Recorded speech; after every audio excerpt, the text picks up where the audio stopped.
Hello, good afternoon, everybody. My name is Rose Quizam Villazor. I am the interim co-dean of Rutgers Law School here in Newark, and I am really happy to see all of you, and I'm honored to be on this panel today with distinguished speakers who are all committed to addressing anti-Asian violence and hate crimes. I have the pleasure of introducing our moderator and really the coordinator of this panel. Phil Tajitsu Nash is a Rutgers Law School alumnus. He graduated in 1982. Phil is currently the co-president of the board of the Asian American Legal Defense Fund, Asian American Legal Defense and Education Fund. And he's also a professor and lecturer of Asian American Studies program at the University of Maryland. He will also be moderating this panel. Thank you, Phil. Thank you, Rose. And thank you to all of our distinguished panelists. It's a very, very important topic that we have here today, addressing anti-Asian American violence, because hate crimes and hate incidents are pretty much ubiquitous these days. We've seen them in all 50 states. We see it's a major problem, but as we'll find out here on this panel, it's something that has been around, unfortunately, for quite a long time. But we'd like to start today to try humanizing this, and starting with an incident that happened that many of you have probably seen on television or seen on the internet. We're going to start with Elizabeth Carey, whose mom, Vera, suffered greatly a little while ago. So let's start. Liz, can you please take it? Sure. Hello, everyone. Good afternoon.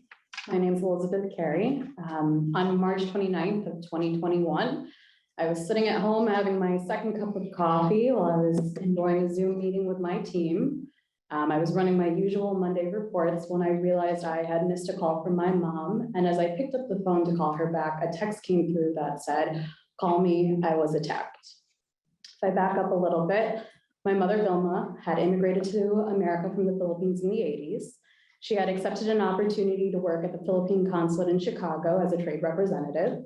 And soon after moving to America, she met my father, David, who was also an immigrant, but from the Middle East. He had called the consulate to inquire about Filipino furniture, and my mom answered the phone. The rest of their love story is history. My mom wasn't even supposed to be in New York City, let alone Times Square. And during the pandemic, we had sold our house in Chicago. Mom at this point had been a widow of 9 years, and we knew it was time to move on. We weren't exactly sure of the plan, but we had settled on a temporary situation of having her move into my lower Manhattan apartment with me as I'm her only child, and wait to see what would happen with the COVID situation in the Philippines. My mom's cousin happened to have an apartment on 43rd Street near Times Square, and as she was in and out of town often, my mom saw it as an opportunity to explore a new neighborhood. My mom loves to travel, she loves to explore, she loves to learn. She didn't have any fear to walk outside back then. On that Monday morning of her incident, it happened to be the Monday of Catholic Easter Holy Week, and being a very devout Catholic, she Googled Mass in the area and was venturing out for noon Mass, but within moments of leaving her apartment, she met her attacker. Fast forward to me walking into the emergency room, riddled with people spilling into the hallways on stretchers. We're still in the height of the pandemic, it is at this point last year. And my mom was situated in a back corner of the emergency room with 3 police officers surrounding her. I heard her recall the incidents for the report. She clearly stated that her attacker had commented on her being Asian before feeling the multiple blows to her body. I was sad and angry when one of my mom's first thoughts was, what did I do? Maybe I shouldn't have worn that brown leather jacket. I had spent about 8 hours at the hospital that day, and I got home and told my boyfriend everything that had happened. As I was sitting and trying to decompress my thoughts, a friend whom I had texted earlier in the day saying something had happened to my mom sent me a link to the Diet Prada Instagram post and wrote, "Is this your mom?" I didn't even know how to explain the confusion that came into my mind when I read that. What do you mean, is this your mom? My mom has been in the hospital all day. What could my mom have possibly done to be on a major Instagram account? I clicked the link and read the title, and my heart sank. I watched a video of a woman strolling briskly down the sidewalk when a man kicks her and began stomping on her head repeatedly. The woman lays on the ground as the doorman seen in the video walk over to the glass door entrance and close the door. This was the viral doorman video of last year. I thought, wow, this is absolutely terrible. This couldn't be my mom. I just left my mom at the hospital and this must be someone else. And then I looked at the video again, closer, trying to find a detail that could dissolve her of a connection to this person, but I couldn't. I could see her walk, I could see her haircut, I could see the white pants that we bought together just a few weeks earlier, the tall black boots, and finally the golden brown leather jacket that my father had bought for her when I was a child. My heart sank and I realized why the police officer had asked me to show him her clothing at the hospital. That was my first panic attack. And as I replayed the video for my boyfriend, I started screaming, but that's my mom, over and over again. I had to stand up to breathe. Was that really what had happened to my mom? That this small woman of 100 pounds had endured? I couldn't help but start reading the comments posted on Instagram. People were asking who the woman was and how they could contact her. Many people were furious at the building management and posting their information. Famous celebrities, influencer, media worldwide began posting the video of the attack and asking to identify the family. I didn't know what to do. What do you do when you feel like the entire world is talking about you and you don't know if you should raise your hand? I'm not sure how I fell asleep that night. My mind was racing as I continued to watch the comments continue down the post, and I could feel my heart beat as I saw the views and comments numbers quickly increasing. I remember looking at the clock at 4 a.m. I didn't feel tired, but the next thing I knew, it was the morning and my mom was calling me. She told me to get to the hospital because doctors and police officers were coming by to visit her. And I jumped up to get ready when my doorman called up to tell me that media were in the lobby and they had pictures of me and my mom and they wanted to speak with me. I had ignored that, jumped in an Uber and made my way to the hospital, but thought, how do they know? How do they already know where I live? Once my mom was discharged from the hospital, not only did I have the difficult task of physically moving her, but of also sneaking her into the apartment building through a basement garage entrance because the media were already collected on our sidewalk. That night, my mom's name was released to the public. It was a feeling of despair as she hung her head low and asked why. The news traveled around the world. Our phones exploded and we had lost the privilege of our privacy. I'm not a very social person, but you realize just how many people you've met in your lifetime when your mother becomes global news. I only answered a handful of texts. Everyone else could wait. I was very busy. I had to take care of mom every moment, every step. And the first few weeks were me just figuring out comfortable pillow configurations for each spot that she could rest in the apartment, all while avoiding my front door. Media continued to beeline to the apartment, sneaking past my doorman. Handwritten notes were slipped under my door, business cards wedged into the door frame. From time to time, I would open the door just to look down the hallway to make sure nobody was lingering and listening. After much consultation with close friends, I was encouraged to make a GoFundMe page to allow people to connect with us. I claimed the incident, but I wanted to do it on my terms. I didn't want to be angry or pleading. There was enough of that going on in the world. I wanted the world to know that my mom was with me and that she was eventually going to be okay.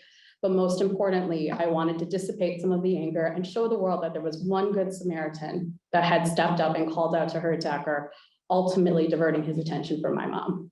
To this person, I still would like to thank them one day. I got ready for bed and it was another 4 a.m. night as I watched the GoFundMe catch fire.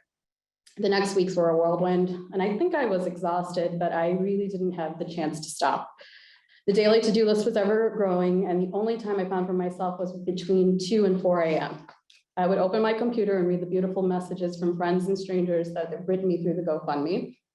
Many people commented that they had seen the video on the news and they needed to connect. Some mentioned that they were Filipino and my mom resembled family members. Some mentioned that their family or themselves had personally been a victim of a crime and knew what I was going through.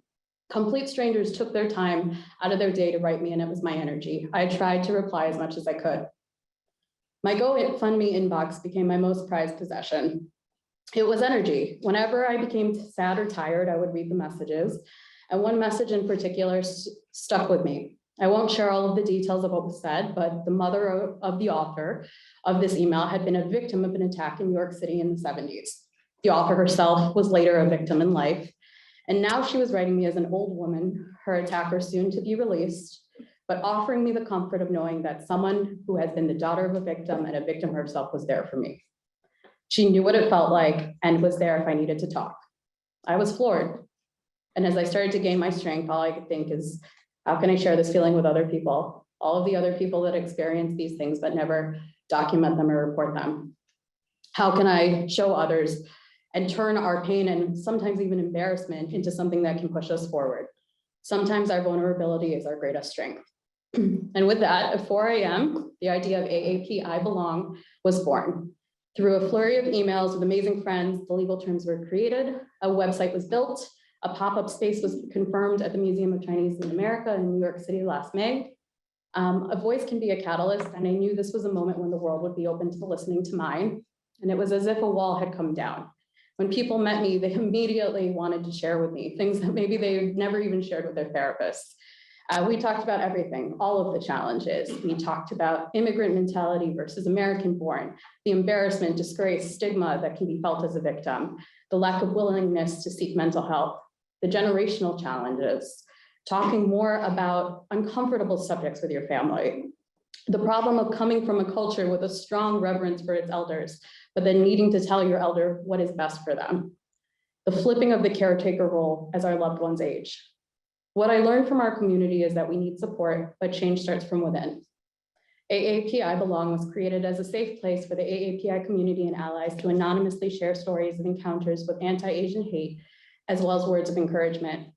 I wanted to offer an anonymous place where someone could have a sense of catharsis, a place to purge those few thoughts and send them off into the universe. But on the opposite side, hope that those stories would be shared with others and they'd realize that they weren't alone, that there's actually a lot of repetition in those sad stories, that they could find familiarity and create a community based on these shared experiences, drawing greater light to the challenges that the AAPI community has endured.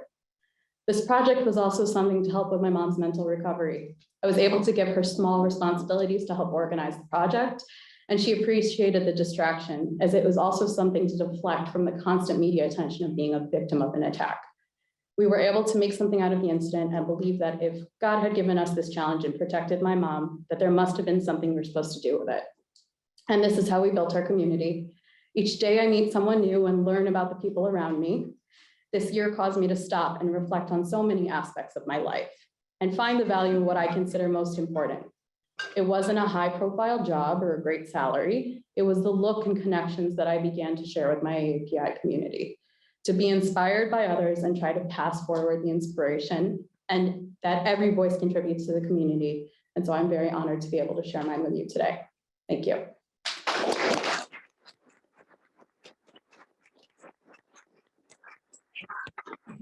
So we're now going to contextualize the story that Liz has told us.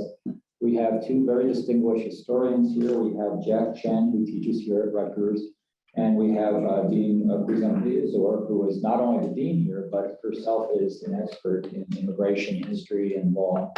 And then we're going to have three distinguished legal experts. We're going to have Professor Vera Bergelsen, who teaches here at Rutgers. And in what's very unique, we have both the federal prosecutor and state prosecutor. We're going to have Joseph Gribko, who's a federal prosecutor, Eric Dobb, a state prosecutor. And here in New Jersey, we're doing a lot of very innovative things. So we'll start with Jack Chen. Good afternoon, everybody. It's good to see you all here. This is a handout that I'd love for all of you to have a copy of if you don't already have one. Joe, who's been fantastic in coordinating and organizing, will have copies right at the desk there. But first I wanted to say, Elizabeth, thank you so much for just sharing what you've been sharing. I mean, this is the second day we've been listening to this, and it's probably a mixture of really being very difficult, but also something that I really appreciate your being willing to express publicly. And of course, this refers to what's the second wave statement, the second wave feminist statement, which is the person was political, and that in many ways, so much of this direct personal experience is not just one of your mom and you and your family, but one that is shared by many people. And the other framing I think that's useful is that the third wave feminist statement has really been about, well, personal may be political, but it's also geopolitical, and it's very particular. And I just wanted to kind of say that your family being from the Philippines, and also from the Middle East, complicates, right, what it means to be an American. And I just wanted to share something that we had done when I was at NYU at the APA Institute, which is a book called Vestiges of War, the Philippine-American War and the Aftermath of an Imperial Dream, 1899-1999. Now, so much of US history is not understood, and it's not understood that the US involvement in the Philippines, Teddy Roosevelt, we can go on, is not understood in relationship to domestic violence politics. And I just want to kind of encourage us to be thinking both domestically and internationally in terms of war itself. So with that framing, I promised Elizabeth this is her copy. You can use it as a doorstop if for nothing else. So if you could take a look at this sheet, I'm going to be referring to this. And the first image here is one that may be hard to see back here, but you can see it on your sheet. And I'm not going to go into great detail. You can kind of read the caption. But the three political cartoons I'm going to be sharing with you are from WASP magazine, which is a San Francisco weekly. And they were all done by George Frederick Keller. And they explored the complexities of anti-Asian racism, but also how it's really at the moment in which the railroads are being completed. There's a very strong anti-monopolist feeling across the country, but especially in California with the completion of the railroad, and feeling that lots of immigrants are displacing the local white people, and that industrial production itself is taking over in a way that's displacing the kind of shoemakers and apprentices and all that kind of thing. So we're at a particular moment that may seem actually quite haunting to us right now, because I think we're living in a similar moment. And in many ways, I'm very concerned about the perception of China, in which we've transitioned within the past number of years between being conjoined in terms of economies to perceiving China as the, once again, the enemy competitor economy. So I just want to kind of flash that a little bit and show you some of that historical context that I think might be helpful. I'm just going to focus on one image, and this is the one that's on the second page in the back of the page. And it's really, I just want to kind of help unpack this. This is a very dense image. So you can get a sense of the overall image, and I'm going to show a detail of it now, which is really the raw material on the upper left side. And it's really all sorts of animals, extractive industries from nature. You have pigs, you have cows, but you have natural resources. You've got an elephant in there. I'm not quite sure what the elephant is doing in the United States context, but it's going into this machine, this kind of square machine that says progress. And it's obviously got a smokestack, so it's industry that's emerging and dominating the US economy increasingly. And you have all these things being produced out of the mouth of the machine. And then you have the poor white working men who are standing there idle now because they are being displaced by the factory. And they're no longer making these things themselves, right? And then we've got the narrator, in effect. He's just visually standing there, but he's really saying something.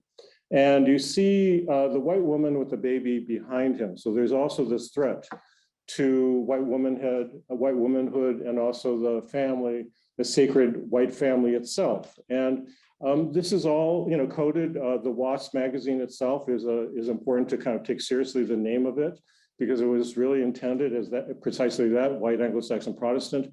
And when you think of Make America Great Again, that's really the reference, is Make America White Anglo-Saxon Protestant Again. And then you see in the smokestack what the narrator is saying. And it really is, I always get this wrong, so I'm just going to read it to make sure it's correct. What he's saying is, the real Chinaman who's at the root of all evil. So it's kind of raising an interesting question, because you saw that earlier graphic where clearly it's the Chinaman octopus with many arms, overproducing, working too hard, even in the context of American culture, which of course heralds the Protestant work ethic, right? So it's like even working harder, and being unfair competition labor-wise. And here you have really this question that Keller is actually posing, which is a more complex question. Well, is it the factory system and the people who own the factory system and the factories and the monopoly bosses, which is on the third cartoon that's in the sheet, Leland Stanford and Charles Crocker are the eyes of that octopus that's in that third cartoon, or is it the Chinaman? Now, the Chinaman kind of appears rather invisibly in this image. I would invite you to look for it. It's kind of like, where is Waldo? Do you see the Chinaman here? And in fact, if you look really careful, it's a shadowy figure in the middle right margin.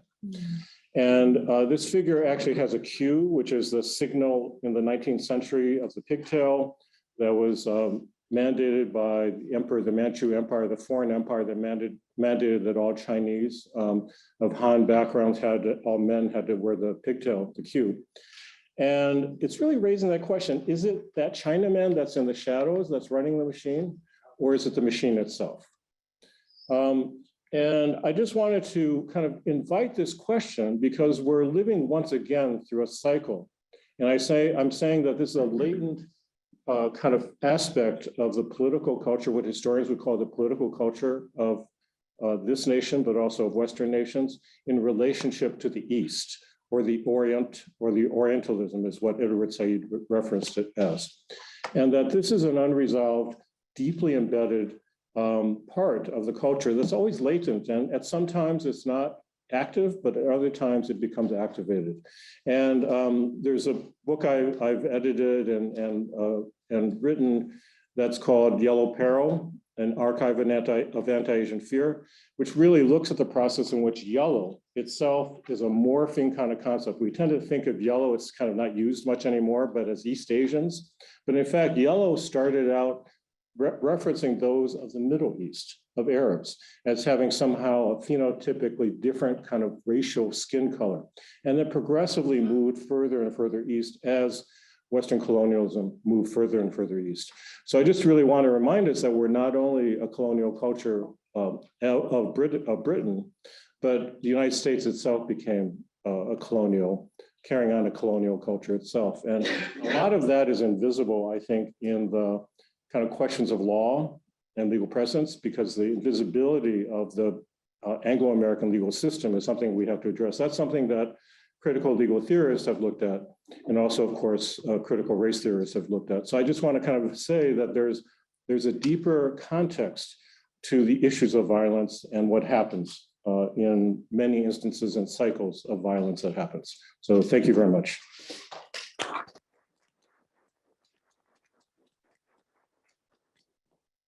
Thank you, Jack, and thank you also, Liz. So my job my goal during my presentation is to connect Liz's mom's story and some of the presentation that Jack did with law. And in general, talking about how law, particularly immigration law, citizenship law, and property laws all coalesce together in order to subject Asian Americans and Pacific Islanders to the stereotype of the perpetual foreigner. And in my talk, I'll be arguing about how the stereotype of Asian Americans as perpetual foreigners is connected to the types of hate crimes that they've experienced, not only historically, but also today. And so let me first begin by providing additional contemporary numbers in terms of the types of hate crimes that we're experiencing, that we're seeing today. The nonprofit organization StopAAPIHate.org has been compiling reports across the country. And so I just have some figures for you just to provide additional background. We know that between March 19, 2020 and December 31st, there were, sorry, let me put on my glasses here so I could see my own presentation in front of me, because it's hard for me to see from where I'm at right now. There were 10,905 hate incidents against Asian American and Pacific Islanders that were reported to StopAAPI.hate.org. And about 42% of those occurred in 2020 and 57%, so an increase in 2021. The types of discrimination that have been reported were primarily verbal harassment, but as Liz's mom's story highlights, there were also a significant number of people who experienced physical assaults. There were also Asian American AAPI individuals who experienced either being shunned or deliberately avoided by individuals. A number of other highlights, additional numbers for me that I wanted to share with you in terms of national trends.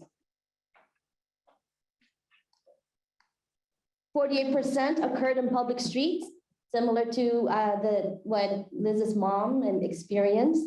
61.8% are reported by women. So here I'm talking about reporting. There are many hate crimes that I think the prosecutors will talk about that are underreported. But in terms of reporting to StopAAPIHate.org, the majority of them have been reported by women. And in terms of ethnic groups, Chinese have reported that they have experienced the highest number of hate crimes, followed by Koreans and Filipinos.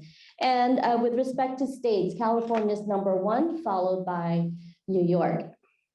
I wanted to also highlight the gendered aspect of hate crimes against AAPI women.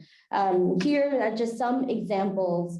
We know about the one that happened in March 16, 2021 in Atlanta, Georgia, when a man went to 3 different spas and killed 8 people, 6 of whom were Asian American women, and then closer to us here in New Jersey, in January 15, 2022, Michelle Go was pushed down the subway tracks and died. And in February 2022, Christina Yuna Lee was murdered in her own home. And even closer to us here in New Jersey, we too have, these crimes have been reported to authorities. A girl was charged with racially assaulting a 55-year-old Asian American woman and connected and made comments about her being connected to COVID-19 and coronavirus. In April 2020, Edison, New Jersey, May 2020 in Hoboken, a home was vandalized with anti-Asian graffiti. And in June 2020, Wyckoff, New Jersey, a Chinese restaurant was vandalized, coronavirus and COVID-19. Other comments that here, this is where hate comments are then associated with the types of crimes that people have been committing against AAPI individuals. You are the virus. You are infected. Go back to China. You're the one who brought the virus here. These words matter, and our prosecutors and Professor Bergeson will talk about the connections between words and hateful words, offensive words, and actions, and how difficult it is to actually go forward with these crimes. Although they will tell you about some of the cases that they've been working on. So how do we make sense of the contemporary hate crimes that AAPI individuals are experiencing? One thing to remember is that violence against Asian Americans is not new. So just some brief stories and incidents from our history. In 1871, a mob of about 500 attacked Chinese laborers and ended up hanging to death 17 Chinese. In 1930, in Watsonville, California, there were Filipino farm workers were attacked that led to the killing of a Filipino man. June 1982, Chinese American Vincent Chin was murdered in Detroit, Michigan, having been mistaken for being Japanese American. And in January 1989, white men fired semi-automatic rifle at children in Stockton, California, killing 5 Asian American children between the ages of 6 and 8 years old. Here in our own state, in New Jersey, in 1987, in Hoboken and Jersey City, there were Indian Americans who were subject to physical assaults and vandalism in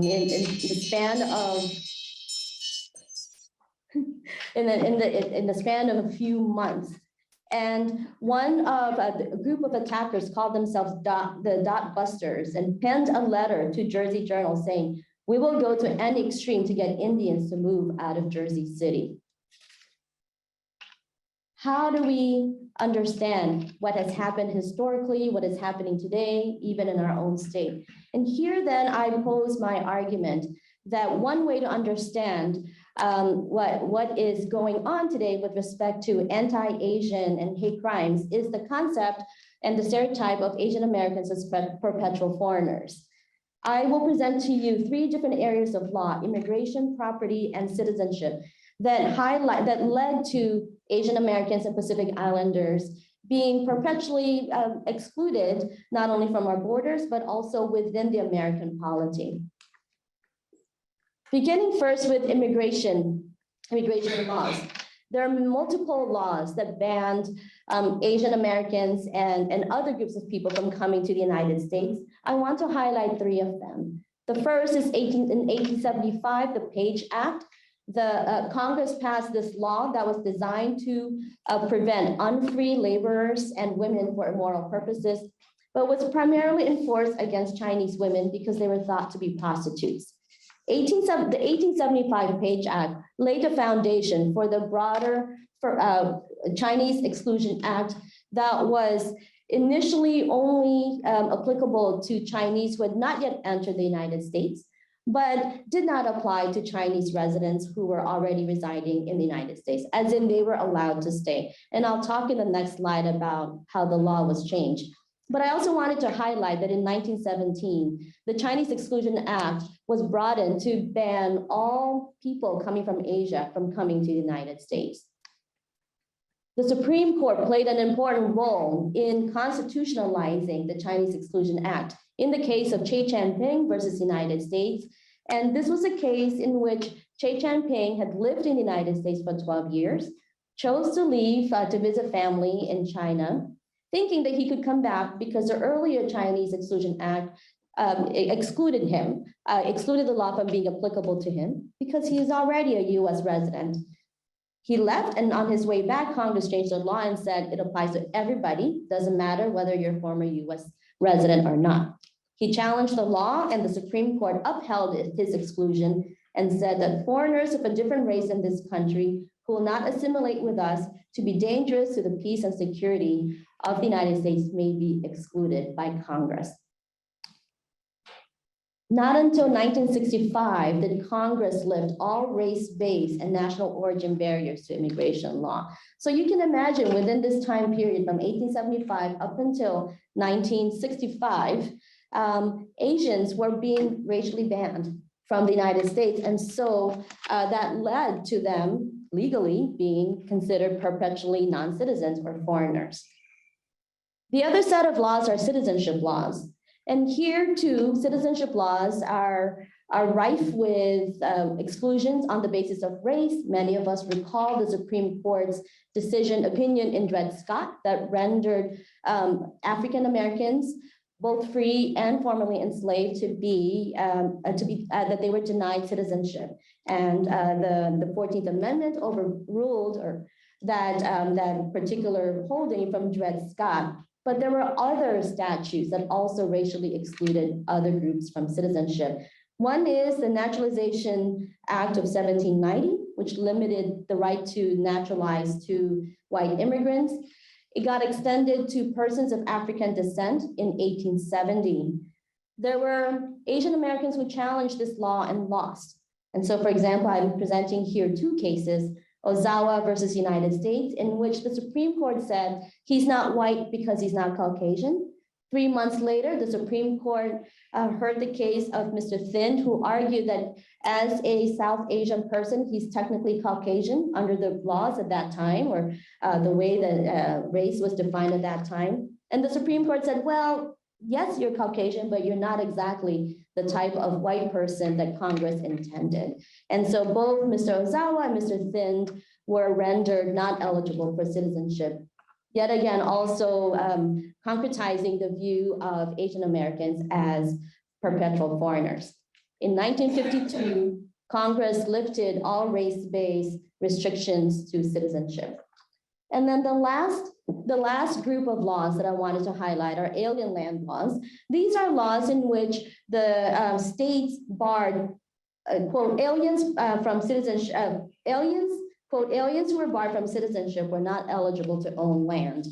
In the case of Oyama versus California, the Supreme Court struck down that law as applied to US citizens here, but kept in place the inability of non-citizens not eligible from owning land, non-citizens not racially eligible to become citizens from owning land. In different law review articles I've argued about how the alien land laws form the basis for more contemporary laws in other parts of the country that led to the exclusion of immigrants from communities within the states. So I wanted to just highlight a couple of instances that we see in New Jersey. One here is in Palisades Park. It's one of 7 towns clustered near the George Washington Bridge that responded to a growing Asian presence in their downtowns by imposing regulations on Asian merchants. Since 1992, all 7 towns enacted laws requiring that half of any foreign language commercial signs be in English. What's interesting about the way that these laws have been enforced is that other immigrants were not subjected to the similar types of ordinances that required that signs had to be both in English as well as a foreign language that the merchant used. Another example of a property type of law is highlighted by the case of Islamic Society of Basking Ridge versus Township of Bernards. Here, the question was whether a mosque was just like a church. And in this case, the ordinance, the local town denied the ability of a mosque to have to be able to build their, denied the Muslim community from building a mosque under this ordinance. Thankfully, the courts, the New Jersey courts reversed that, and now the mosque is able to, the people in Muslim community are able to build their mosque. And so in some of the laws that I explained to you, I know I was rattling off different laws, but the overall goal here was for me to present this argument that citizenship laws, immigration laws, and property laws all coalesce together in order to shape and create the stereotype of Asian Americans as perpetual foreigners that then made them much more subject to hate crimes historically as well as today. Thank you.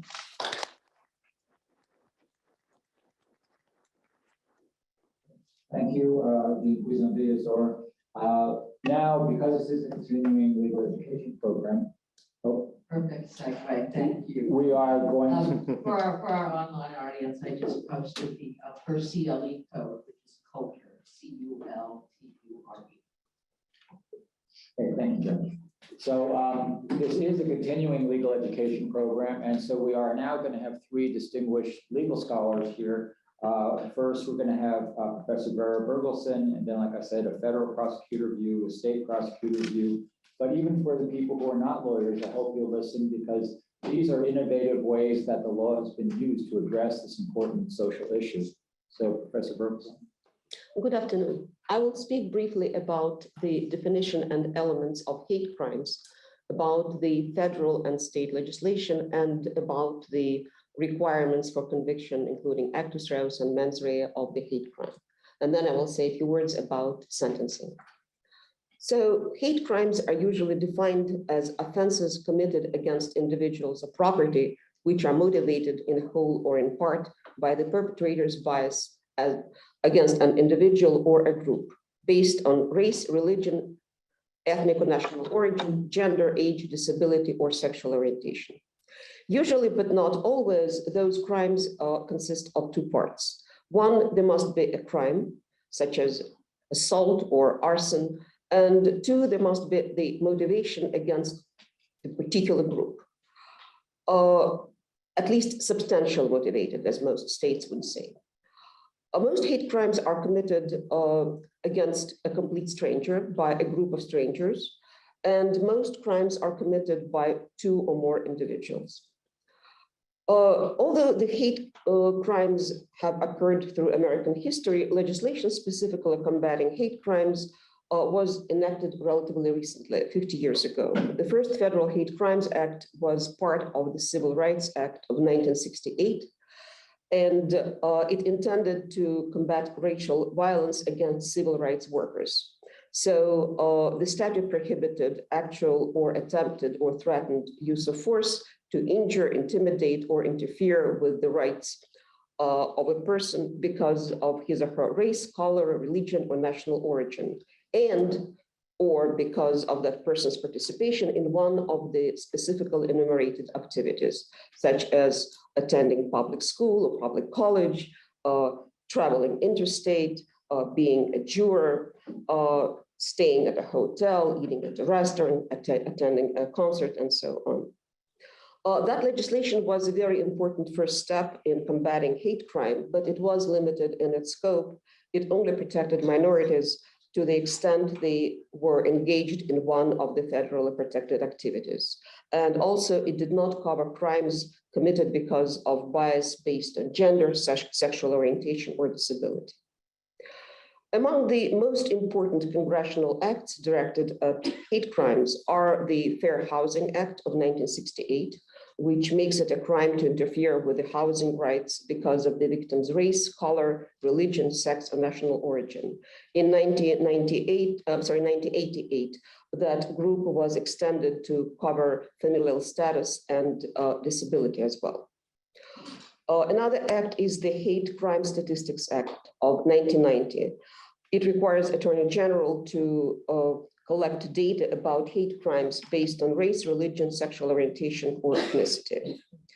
The Church Arson Prevention Act of 1996 punishes defacing, damaging, or destroying religious property because of the race, color, or ethnicity of persons associated with the property.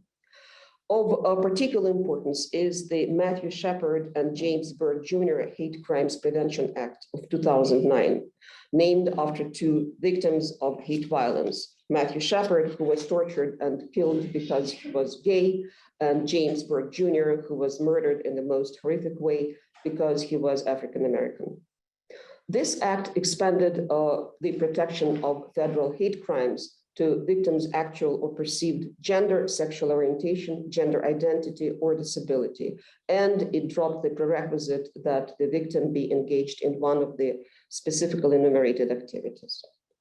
Of the more recent congressional acts, one of the most important one is the COVID-19 Hate Crimes Act adopted last year, which sped up the review of hate crimes charges with a particular emphasis on anti-Asian hate crimes during the COVID-19 pandemic.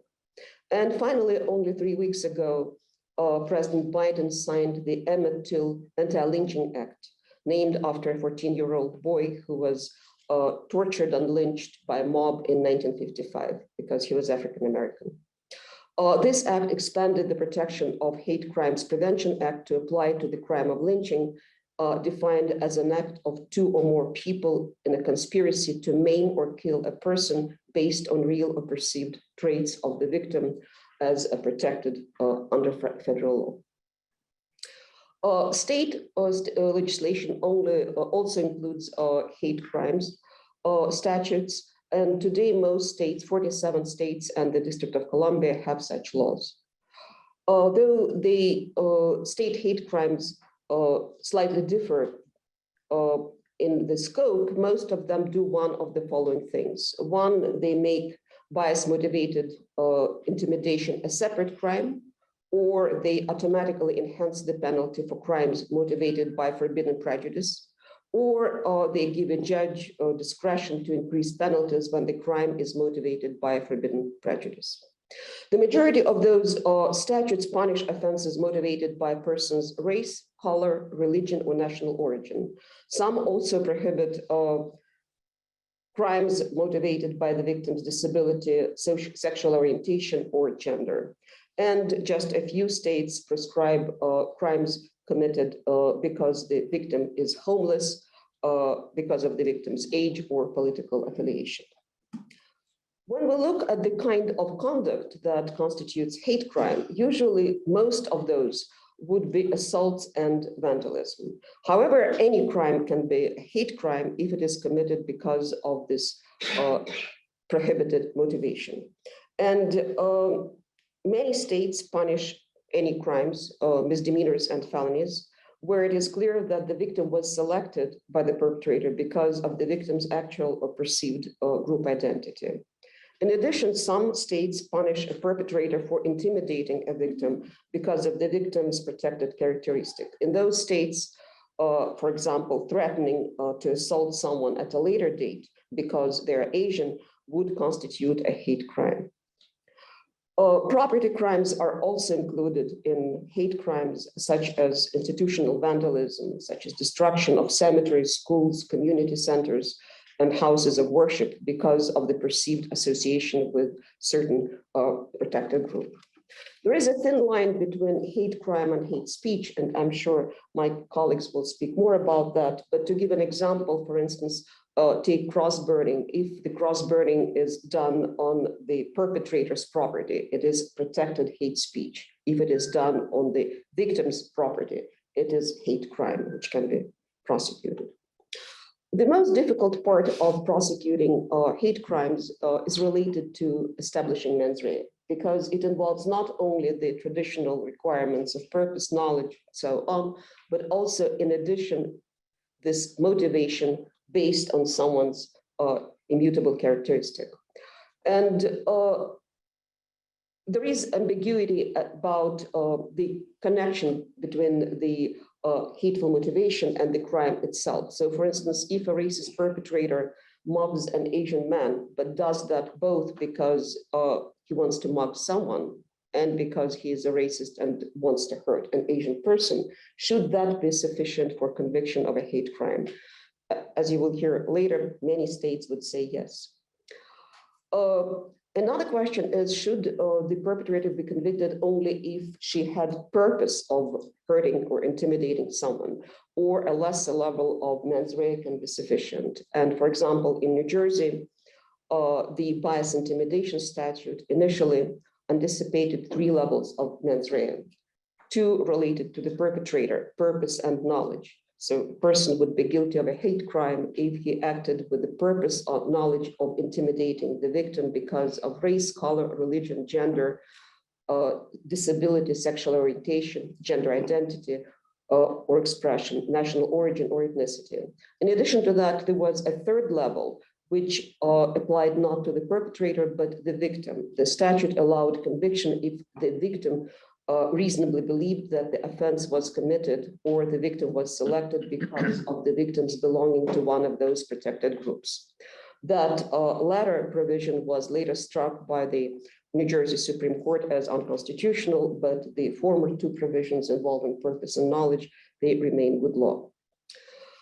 In addition to the substantive differences, there are differences in how states phrase mens rea requirement. Many states require that the hate crime be committed because of the perpetrator's hatred of the victim's immutable characteristic. The because of requirement is sometimes increased by the addition of maliciousness condition. In contrast, some other states require that the perpetrator be only motivated in whole or in part because of the victim's characteristics. And yet other states merely require that the commission of the crime evidences prejudice. Clearly, the difference in semantics may lead to different results in factually similar cases, which may be problematic. One other word about mens rea, that some property hate crimes do not require special motivation. So if we talk about institutional hate crimes, institutional destruction of institutional vandalism, destruction of buildings and other property associated with the minorities, the prosecutor does not have to establish special motivation under many statutes. If we look at punishment, as far as federal hate crimes go, the offender receives just a penalty enhancement, which is significant. The United States Sentencing Commission authorized 3-level sentencing guidelines increase for hate crimes. State hate crime laws are more diverse, and their penalties, their penalty enhancers may increase the punishment double, triple, or even more. In some states, a misdemeanor may become a felony if it is motivated by hate prejudice. And also, some states allow consideration of community service and special programs focused on diversity sensitivity for the offenders who commit minor hate crimes. Thank you.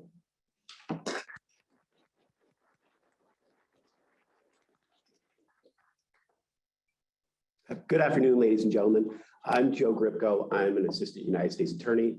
I am the Senior Civil Rights Counsel for the District of New Jersey. I am the person who is charged with prosecuting federal criminal civil rights laws, not just hate crimes, which are a smaller part of it, but also what we call color of law violations, which are excessive force by police officers, as well as FACE Act, which is the abortion clinic entrances.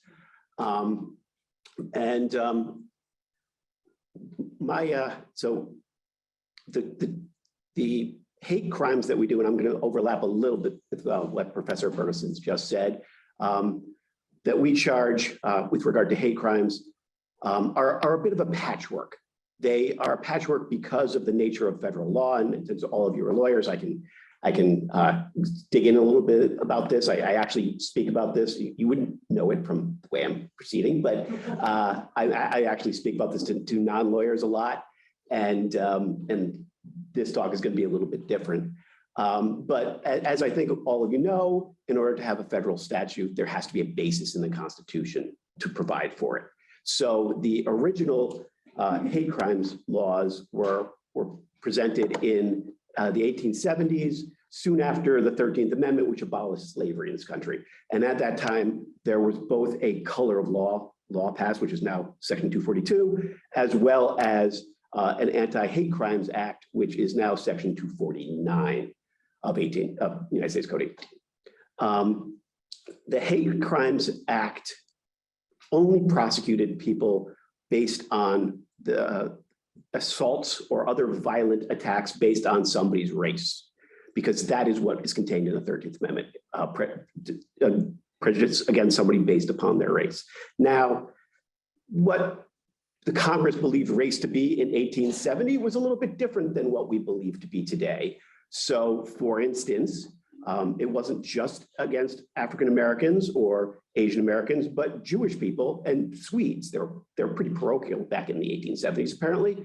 And those were all considered separate races. So to some extent, what we would consider religion today is also incorporated by that. For instance, my office recently charged a hate crime in connection with a person in Lakewood, New Jersey, who's alleged to have hit numerous Hasidic Jewish men with a car. And that is a hate crime because it is motivated, allegedly, by his hatred of the Jewish community, who are considered to be a race. Now, the standard that we use for that motivation is but for. You can have multiple motivations, as the professor said. You could mug somebody because of their wallet, but if you chose that person because they were Asian or of Black or some other reason, and chose them because of that, as well as the fact that you wanted their wallet, that is good enough. It's called but-for causation. It's, as some courts have said, even if it's a tiny motivation, as long as it's the straw that broke the camel's back, you wouldn't have picked that person but for that motivation. And one of the biggest problems with these old statutes from the 1870s, which have sort of morphed up to the current time, is that they hold the government to a significantly higher standard of mens rea, not just in that motivation standard, but in that they all require that the actor act willfully.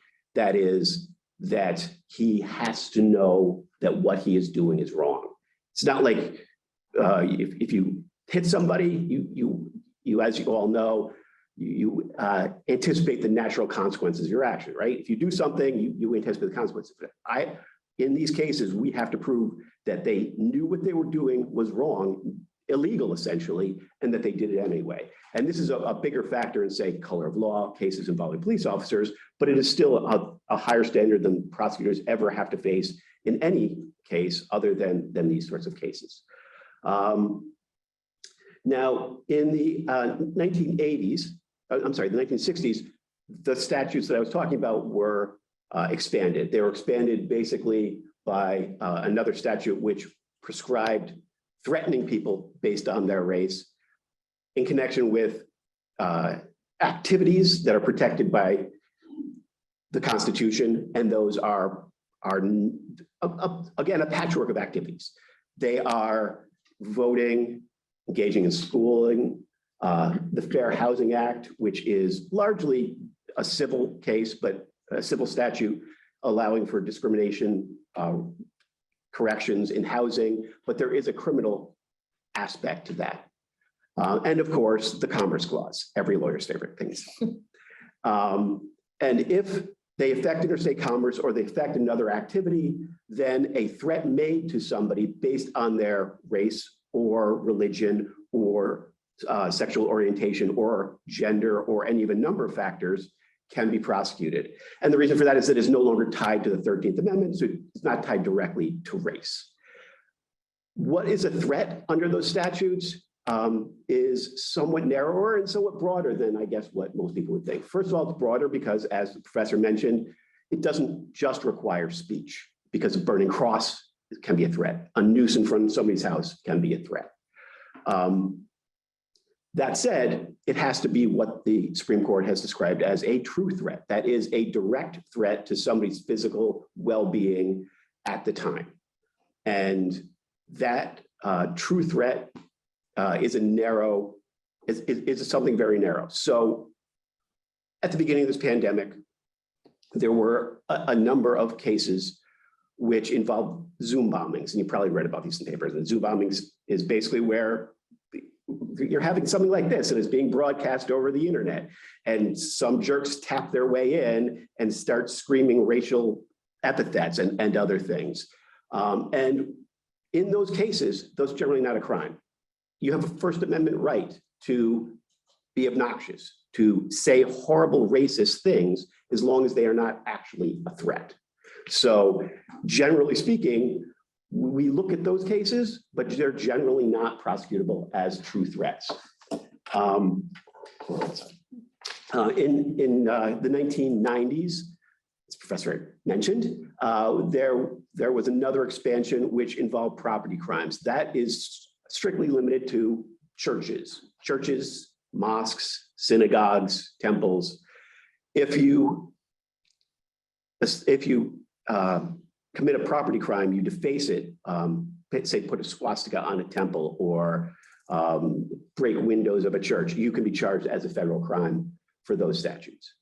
In 2008, the Shepard-Byrd Crime Prevention Act expanded what 249, the Assault Act, which had previously been just based on race, and expanded it toward gender and gender identity and other protected classes. And finally, more recently in 2021, there was another expansion of federal criminal law, which didn't necessarily affect the statutes, but affected how we go forward with these cases. And that is the in response to a batch of anti-Asian hatred during the pandemic, there was a new there was funding made for the victims of hate crimes. Special services were allowed for the victims of hate crimes, as well as the communities at large. And that's because these cases affect the victims in a way that other cases don't. They're affected the victims because they're targeted based on their identity. They're not stealing their wallet. They're targeting somebody based on their identity and essentially saying, we don't like you, you don't belong here. And they affect the community at large. So there's outreach that the federal government provides for the community at large. And they affect us as we saw over the course of the past few years as a nation as well. So there's those victim services.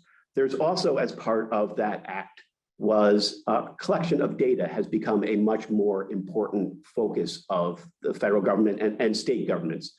So there are special provisions in there to determine whether or not what these crimes were for better collection of data, because we have data, and when we see these crimes going up, part of that, the good news is that part of that is we're getting better at collecting data. So we're collecting more of these crimes and we're paying attention to it.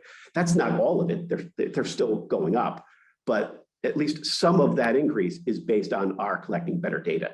We're still collecting not great data. New Jersey does a great job, but the rest of the country doesn't do as good a job. For instance, like Houston, Texas had no hate crimes. I mean, maybe that happened. So it's important for us to collect data. It's important for us to collect data for a number of reasons. First, to know what communities are being targeted, to know where we should focus our activities, and to know how to respond to these things. Finally, there is more of an outreach. So part of the reason I'm here, I did a talk on Wednesday, I did a talk yesterday, I'm doing a talk on Tuesday to various groups. As I mentioned before, oftentimes they're not lawyers, we're reaching out to the community. I have been told by my boss not to use the word commerce clause in any of those outreaches when I'm not talking to lawyers. But we are outreaching to the communities and communities who have been hesitant to get in contact with us for a number of reasons, right? I mean, if you are a community that the police or the government has not treated so well historically, we want you to know that you're not going to be punished for coming to us with this sort of information. Part of the reason that these things are underreported is not just because we, the government, are terrible record keepers. It's because people are afraid to come forward when they have a hate crime, afraid for a number of reasons. Some of them are language barriers, which we're trying to break down by providing services in different languages. Part of them are fear that there will be reciprocity, or in the case of someone who is, say, not here legally. Some of it is fear that they're just going to be treated poorly because of the way that the government has sometimes not treated people so well. So we're doing outreach here and we'll continue to do outreach to make it clear that we're here and we're listening to you. And hopefully you, if you know anybody, I have a community that wants to hear from us, we're happy to bring this on the road. Thank you.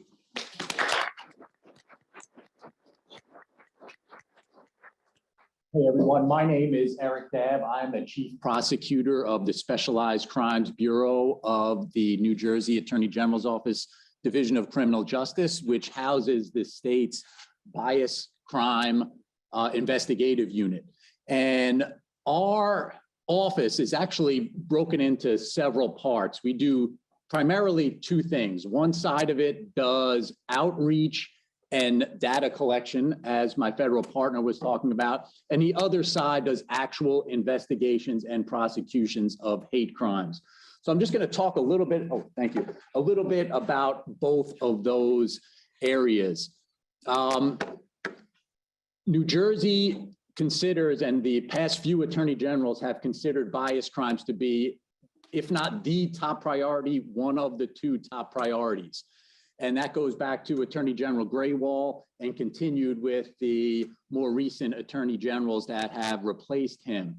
And what General Graywall started was a commitment to really what amounts to extreme outreach. He wanted to go to every community, and he had all of our materials translated into as many languages as possible. I believe we are up to 10 different languages that our materials are translated into. And when he would go out and speak to these communities, he would hand out these materials and encourage people. And like my federal partner said, encourage people, particularly of communities that have a distrust of law enforcement, to come forward and report things that they believed might be a bias crime or a bias incident. And I want to talk about that in just a second. But what New Jersey does is, in addition to this outreach, is we have computer-based systems that track all reported bias crimes and bias incidents throughout the state.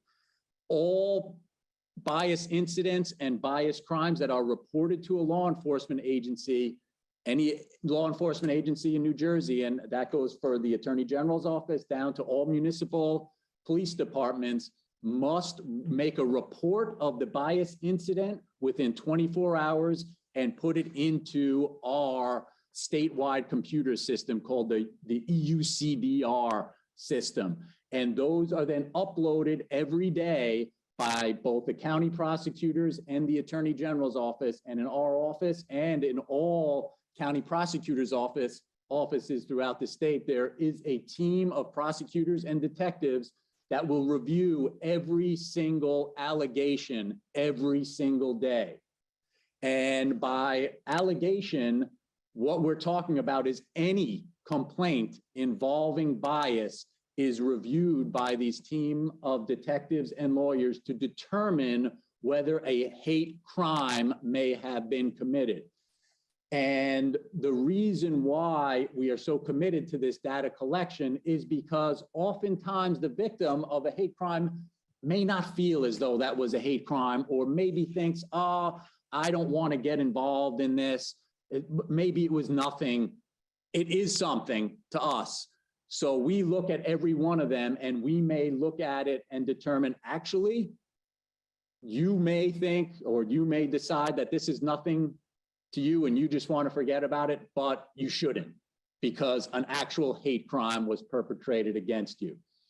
And we encourage all reporting.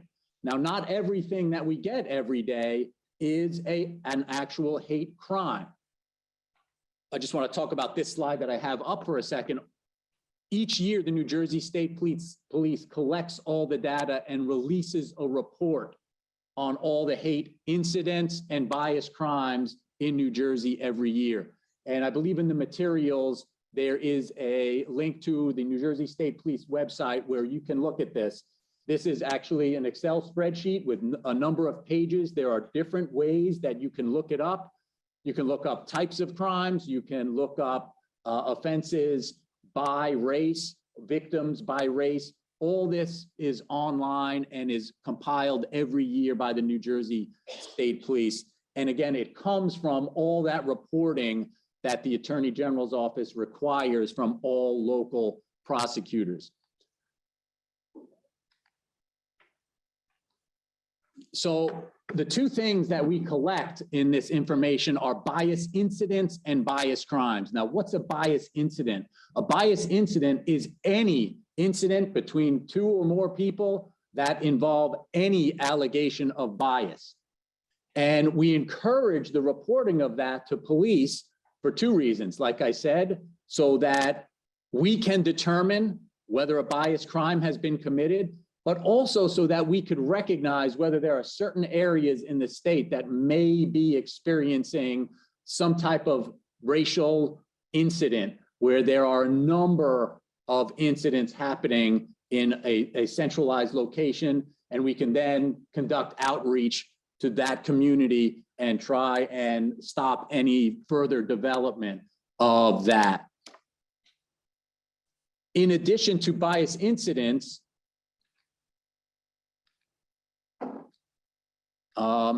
there are bias crimes. And like I said, we have a team of prosecutors. All the county prosecutors' offices have a team of prosecutors and detectives that will go through each bias incident and determine whether a bias crime has been committed. A bias crime in New Jersey has its own separate offense. I know that Professor Bergelson was talking about some states have it where it's a sentence enhancement. That's not how New Jersey's bias crime statute works. It's called the crime of bias intimidation at 2C16-1, and it is its own crime.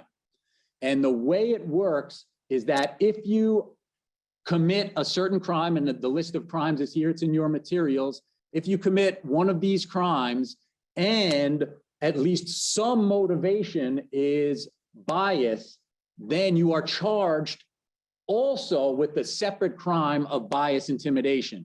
And both of those charges will then be presented to a jury. So you can be convicted of both, say, an aggravated assault, and a separate crime of bias intimidation. The way that sentencing works is you are sentenced for the bias crime for 1 degree higher than whatever crime the underlying crime is.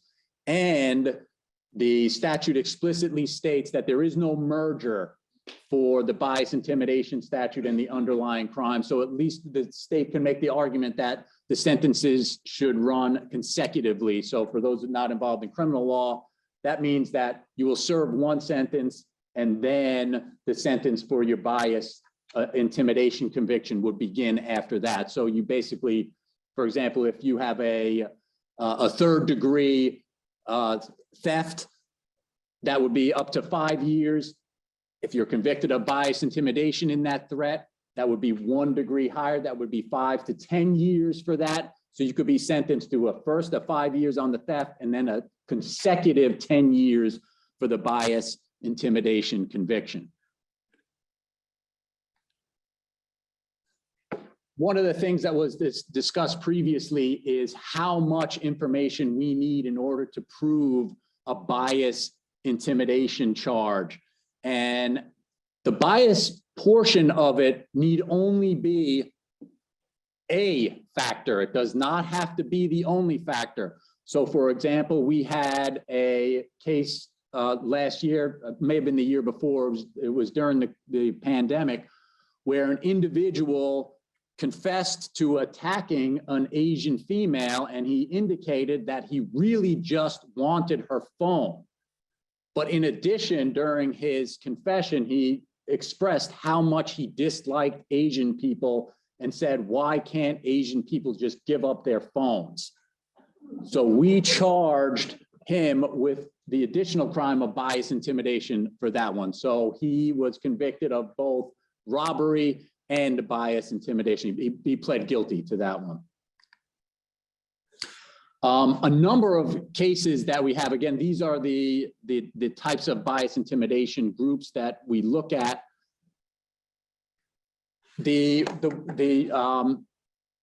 Proving bias crimes in New Jersey oftentimes isn't so difficult because people often express their bias either during the crime or afterwards.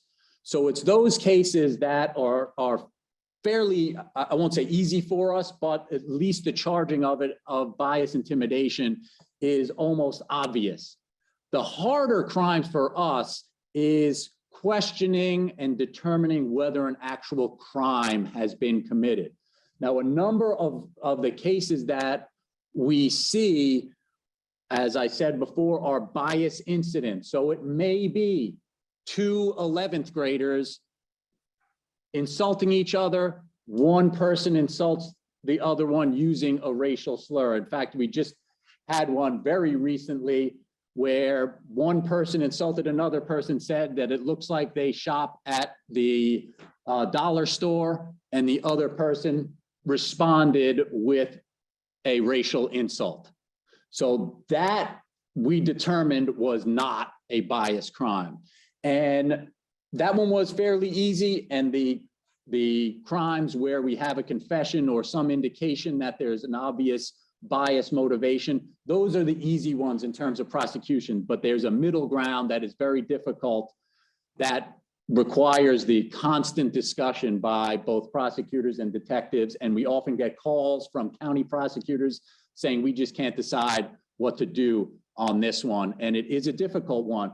Hudson County, I just learned yesterday, convicted 2 elderly people for harassment for insulting one of their neighbors. Now, if they insulted one of their neighbors, I believe the neighbor was Muslim. The press release didn't have a lot of information on it, so as I'm going to reach out to them to find out more information. But we get that all the time where neighbors insult one another. That, according to, this is just my belief, and I've had arguments with my fellow prosecutors, I do not believe that is a bias crime. In this case, however, the New Jersey harassment statute does indicate that if the harassment is constant, That then becomes an actual harassment charge. And if the harassment charge, the constant harassment, the regular harassment, which I believe is what happened in this case, the regular harassment of an individual based on race would be both a conviction for harassment and the consecutive conviction for bias intimidation. So if you have any questions, please reach out. The state of New Jersey is always willing to come and speak and do outreach with various groups. Both the Attorney General does that. I believe my colleague just spoke with the Attorney General himself. I guess I wasn't invited to that one. So they went for the best. So, but we consistently do outreach programs, and we would love to talk to as many groups as possible. Thank you.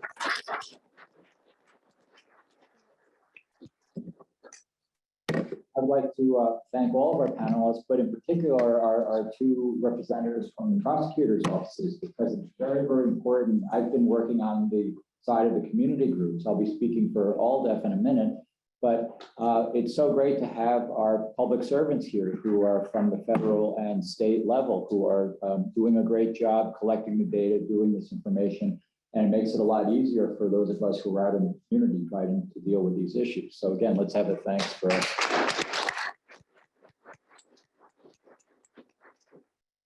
Also, we have some questions that people are starting to send in by the chat. If we have time, we will get to them, and if we don't, I promise to respond to them myself. You could just go to the ALDEF website at aaldef.org and just send me a question there if we don't get a chance to answer it today. So I'm speaking now on behalf of the Asian American Legal Defense and Education Fund. It's a national organization that was founded in 1974, and we protect and promote civil rights for Asian Pacific Americans, but really for everyone.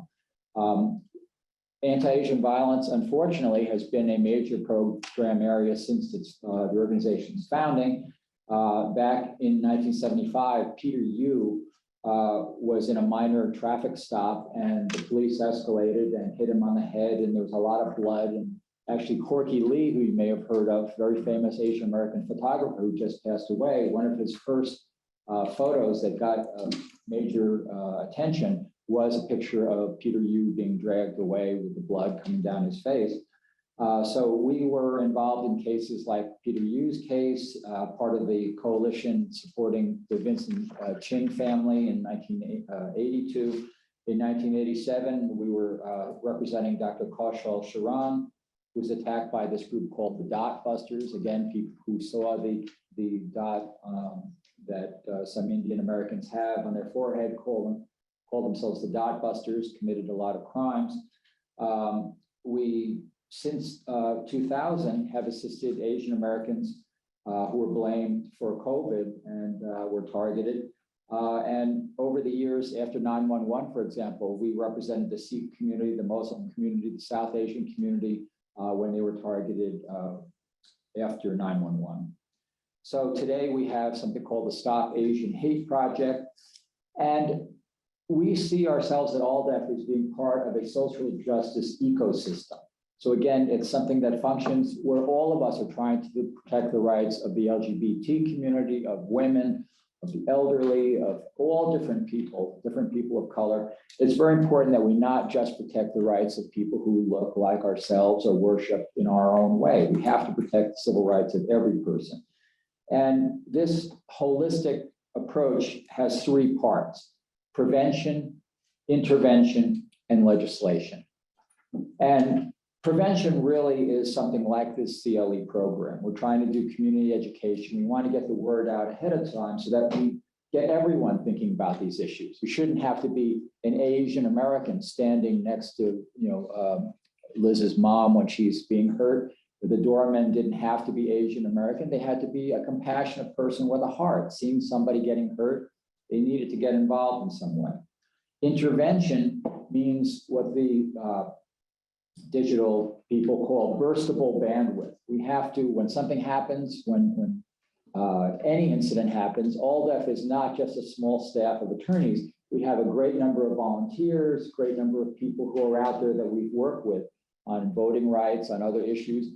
And this all of a sudden we become this giant community of people who can be called in. People with different language capabilities, people living up in Yonkers, people living on Long Island, people living in Philadelphia, Boston, anywhere. So wherever you are, you need to be part of the burstable bandwidth of the organizations in your area who are doing this type of work. And that goes for both lawyers and others. Legislation means any kind of law reform. So we've heard from Professor Bergelson and others about the types of laws that have expanded to help people like Matthew Shepard and others. This didn't happen because something happened and well, I don't know why. It happened because people like us got out there. We moved this Overton window of possibility towards representing more people, making sure that people are protected. So that is something that all of us can do. We can do improved data collection. I remember back in 1994, I wrote the first report to the FBI saying, why did you only have 400 incidents against Asian Americans in the previous year? And luckily, we're hearing here now that the data collection has gotten a lot better here in New Jersey. It's fantastic. But we need to have data that is the same in all the different counties and states so that we can compare apples and apples and oranges and oranges. So that's something that's very important that we all can work on. We need to have more mental health services. We need to have more translation services, better sentencing reform. We need to have better policing. So all these things are things that you could work on no matter who you are and whether you're a lawyer or not. Now, how does ALDEF deal with a typical case involving bias or a crime? The answer is there is no typical case. So every case we have to think about it. And it's not unlike the way lawyers look at cases. We start by ensuring the physical safety of the person and their family. And then we find the medical and mental health support that's culturally and linguistically appropriate. And that's where each of us in this room and out there on Zoom, we need to think about what is the cultural competence toolkit that you have. Every one of us has to go through life and build that toolkit so that we can understand people who are of a different gender, different religion, different race. We have to work with and be effective with people of all different backgrounds. So as we find someone to help out Liz's mom or anyone else, we will have to ask ourselves, who will be linguistically appropriate, who will be culturally appropriate, what can we do? We need to preserve the case details. And again, any lawyer will tell you we have to do this. We have to copy any documents, preserve any voicemails. If somebody said something hateful, a phone recording, let's make sure we've got that. Make photos of injuries that have been done. Make photos of horrible graffiti that's been put on a church or synagogue or mosque. Get that evidence of vandalism. The fourth thing is to discuss the case context with the victim and his or her family. We have to ask about the housing, the work issues, immigration issues, other things, other statuses, explain the relevant law to them, and stress the importance of getting out there, taking action, and making their story be heard. Now, this is very tragic and difficult to listen to the way that Liz and her family had to watch this exploding case happening, but this happens too often. And oftentimes we at ALDEF find that people don't want their stories told. There's a lot of cases where you don't hear about it. People will call into ALDEF, we will go out to Yonkers, we'll go out to Long Island, we'll go out to New Jersey. We will help the person get their appropriate medical care, mental health, whatever. And then they say, no, I don't want the story to be told. And that's appropriate. It's up to that individual family to deal with. But just realize that if you can tell your story, someone brave like Liz, who has actually created this group, AAPIbelong.com, please go to that website, tell your story, get involved and talk to this family and help to promote healing among all different people. So how can any attorney or other person get involved in these issues? Again, prevention, intervention, legislation. First of all, educate yourself about different groups. And thank you very much for coming and spending some time today to learn about Asian Americans, a little bit of the history. We've been privileged to hear from Jack Chen and from Dean Quizan Villazor, but I've taught Asian American history for 38 years and I'm still learning. You have to think of it as a cultural competence toolkit where you're continuing to put new things into your kit. Keep reading the books that Jack Chen was mentioning. Go visit the different groups in your area, learn about the Muslim community, learn about women's issues, learn about other things so that you can understand people different from yourselves. The second thing is to see Asian American history in three parts. And frankly, any group's history has three parts. There are successes, yes, successes, wonderful Asian American figure skaters, Asian American Nobel Prize winners, physics, on and on. But there's been tremendous barriers, and we've just touched the surface. We mentioned some of the laws, federal laws, state laws, local laws, individual people hurting people, hanging people, burning Chinatowns. Yes, all these barriers have happened.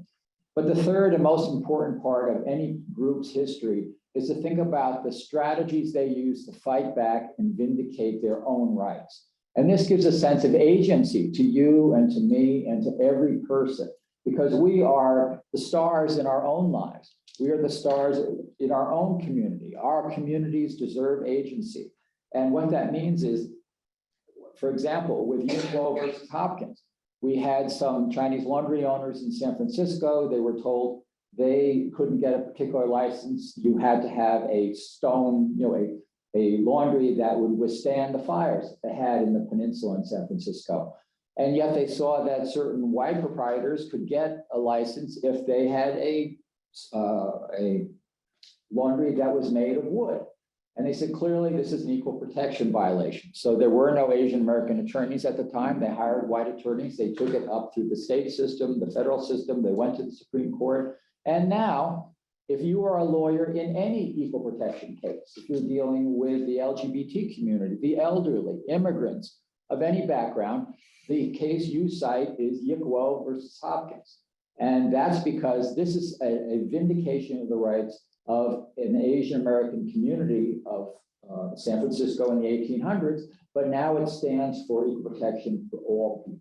And that's just one example of how you, no matter who you are, as you fight to vindicate your rights and your community's rights, you are strengthening the rule of law. You are strengthening our country. And so it's very, very important that you see history as success and barriers and moving that Overton window so that now, just as one example, 100 years ago, if I said a woman will be president, I'd be laughed out of the room. Women had no political power. They couldn't vote. And people like us pushed that window back and forth until finally we have a woman literally one heartbeat away from the presidency. So how can you, as lawyers and non-lawyers, get out there and change the world around you? Intervention. Obviously, some of us can work as pro bono attorneys. Some of us can help with the database work. Some of us can work with ALDEF and groups all around the country that are doing equally good work. We can mobilize our law firms to have programs such as this one. We can give money to groups that are doing this work.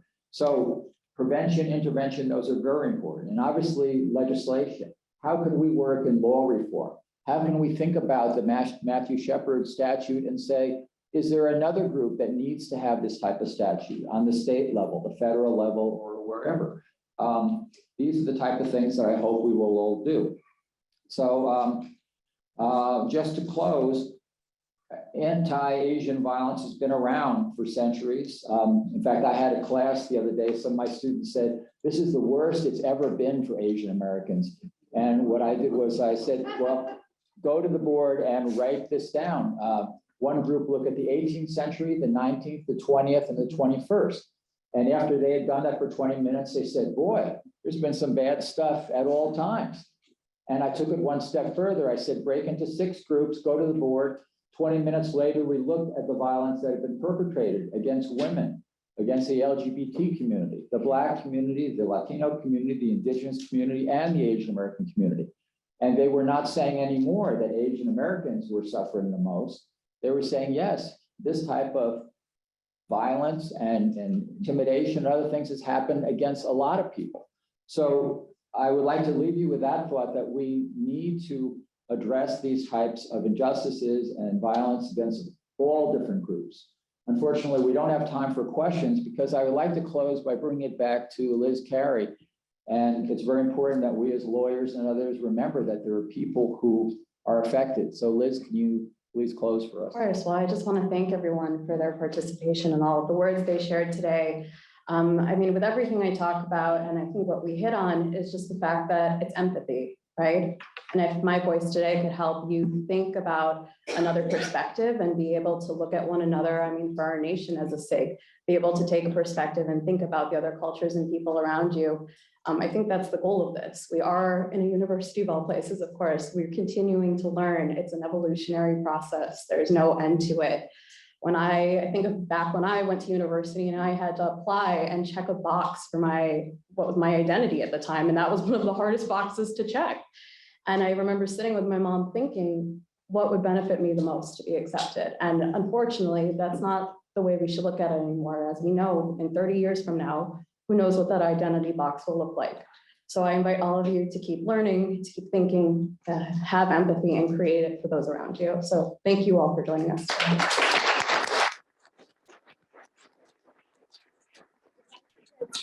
I just take this time to thank Phil Tajitsu Nash, one of our alumnus who came up here from Washington, DC, and he's class of 1982. Thank you, Phil, for organizing.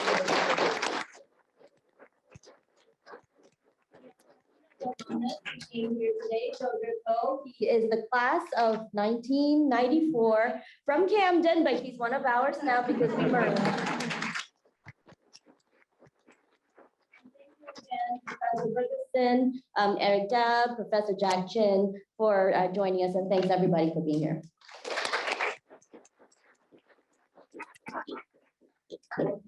And this is for for our webinar people. There were over 150 people watching, guys.